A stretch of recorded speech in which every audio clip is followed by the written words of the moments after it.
ஒரு அழகான ஒரு உபதேசம். ஒரு ஒரு ஒரு கம்பெனியில கட்டுமான வேலைக்காக இருக்கக்கூடிய ஒருவர் எல்லா வீடுகள் அது எல்லாம் இந்த கன்ஸ்ட்ரக்ஷன் எடுத்து கட்டி கட்டி கட்டி கட்டி எல்லாம் முடிக்கிறார். அவர் கொஞ்சம் காலத்துல என்னது நான் நின்றுக்கணும்னு நினைக்கிறேன், இதுல இருந்து போதும் நாம நின்றுவோம் அப்படின்னு. அதனால போய் ஆபீஸ்ல சொல்றேன் நான் என்ன செய்ய போறேன், நான் நின்று கொள்ள போறேன் அப்படின்றார். அப்ப அவன் சொல்ற இல்ல நீங்க அப்படி நிக்கிறதா கூட கடைசியா ஒரு ஒரு ஒரு வீடு ஒன்று நினைச்சீங்க கட்டுங்க, அது கூட தான் நீங்க என்ன செய்யணும் நிக்கணும், கடைசியா ஒரு வீடு வேலை சரி என்று சொல்லி அந்த வீட்டை கட்டி முடியாது. கடைசியா தானே கண்ட மாதிரி கட்டி விட்டாரு. இவனாயிட்டா கதவு போற மாதிரி போட்டு கூரை போற மாதிரி போட்டாரு.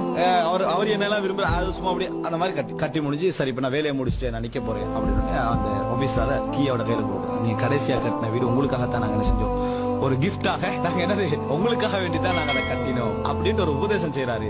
அதாவது நீங்க இன்னைக்கு அல்லாஹ்வுக்கு வணங்கக்கூடிய எல்லா வணக்கங்களும் கீ உங்கள்கிட்ட தான் என்ன செய்ய போகுது, தரப்பட போகுது. இன்னைக்கு இங்க செய்யக்கூடிய அல்லாஹ்வுக்கு அல்லாஹ்வுக்கு அல்லாஹ்வுக்கு செய்யக்கூடிய எல்லா வணக்கங்களும் அதனுடைய கீ யாருக்கு வரப்போகுது, உங்களுக்கு தான் வரப்போகிறது. அதை அழகா என்ன செஞ்சிருங்க, கட்டி விடுங்க. விளங்கிட்டா அதை அழகாக என்ன செய்து விடுங்கள். நம்ம அல்லாஹ்வுக்கு நினைச்சு செஞ்சுட்டு இருக்கிறோம், அது எங்களுக்கு செய்யற உணர்வு நம்மளுக்கு என்ன செய்யல, அதுல வரவில்லை. அது எங்களுக்காக செய்யப்படக்கூடிய ஒன்று என்பதை என்ன செய்ய மனதுல வைக்க இந்த உபதேசத்தை என்ன செஞ்சுக்கிறாரு ஜாயின் பண்ண சொல்லி உண்மையில அழகான ஒரு சிறந்த ஒரு உபதேசம்.